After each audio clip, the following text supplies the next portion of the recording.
Welcome to another Butler Sports Recap. I'm Kuestersteffen. The women's soccer team clinched its fourth consecutive trip to the NJCAA National Tournament on Saturday with a 3-1 Region 6 title victory over number 9 Hutch at Topeka's Hummer Sports Park.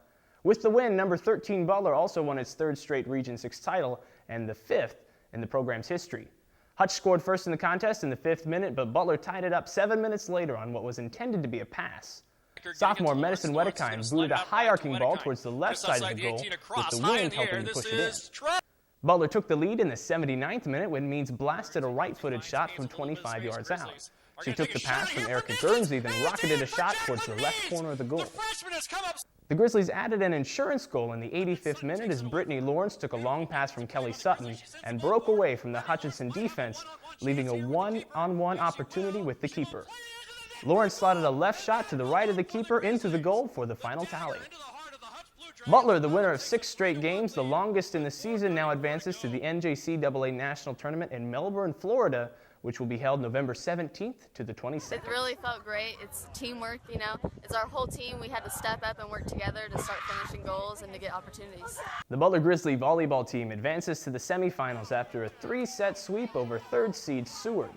They easily won the first 25-14, fought hard late in the set to get the second 26-24, and cleaned up with another close one 25-23. It's the first postseason win ever for Butler coach Rick Younger.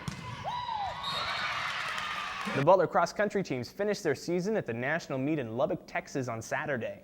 The women finished 7th nationally, led by Tara Flores, who placed 30th individually. Madison Wedekind finished 47th. The Butler men finished 17th in the team standings. Kennedy Chumba was Butler's top finisher, placing 6th individually, earning him All-American honors. It is the 2nd straight year the Butler men have placed an individual runner in the top 10. The Lady Grizzlies basketball team is 3-2 after a win and a loss at the Lady Roadrunner Classic that took place over the weekend in Lufkin, Texas. They beat out Panola College with a strong first half, leading 18 at the buzzer, and finished out the game 78-56. Sarah Parker led the Grizzly scorers with 26. Kennedy Johnson had 17. They took a loss the next day against Angelina College, trailing by 2 at that half, and eventually falling by 10, 70-60. Back up to Bird for 3. Gets it to The Butler men set 4 single-game records en route to a 138-41 home victory over Kansas State University Salina on Saturday at the power plant. They trailed by a 5-2 score early on before putting on an offensive display. The Grizzlies went on a 25-0 run over a 6-minute stretch that included dunks from Kyle Stewart and Chris Howell, who scored 9 straight points during the run. After a KSU Salina basket, Butler proceeded to score 24 straight points to build a 51-7 lead with under 7 minutes to play in the first half. House scored 10 of his 23 points in the run, including a back-to-back three-pointer. Adrian Williams had consecutive dunks to close out the first half to give the Grizzlies a 77-20 lead, with the second dunk setting the record for the most points in a half. The Grizzlies hit the 100-point mark at 13-20 when Kaylin Neal slammed home a dunk. Butler's biggest margin of the contest fell 1 point short of hitting the Century Plateau as Adrian Williams had a fast break slam to give the Grizzlies a 138-39 lead with just over a minute to play. Next up for Butler will be a home contest against Neosho County. Tip-off from the power plant is at 7:30, directly following the women's game. The Butler football team held off Ellsworth in the second half of a 40-28 win at BG Products Veteran Sports Complex to finish the regular season with an 8-3 record. The Grizzlies never trailed in the contest and at one point led by 20 points, but Ellsworth challenged Butler in the 4th quarter and got within 6 before the Grizzlies were able to hold on for the win. Butler quarterback DeMarcus Smith threw interceptions on 2 of the first 3 possessions of the game, but the defense held every time. Butler also missed a 27-yard field goal in the first quarter.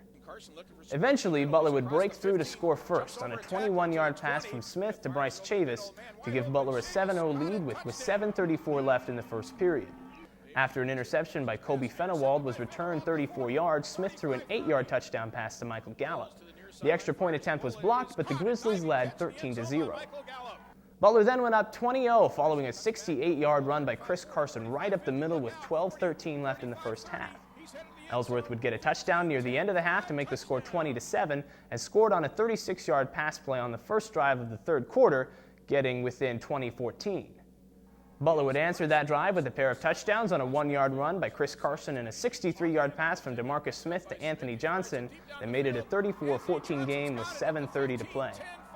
Ellsworth scored 14 straight points, but the Grizzlies were able to put away a game with a drive that covered 75 yards in 11 plays and took 3:25 off the game clock, and also put 6 points on the scoreboard when Derek Lee ran into the end zone from 2 yards out. The extra point was again blocked, but Butler had the 40-28 lead. Now the Grizzlies await a possible bowl bid. The selection should be announced within the week. Until next week, this is your Butler Sports Recap. I'm Caleb Kuester.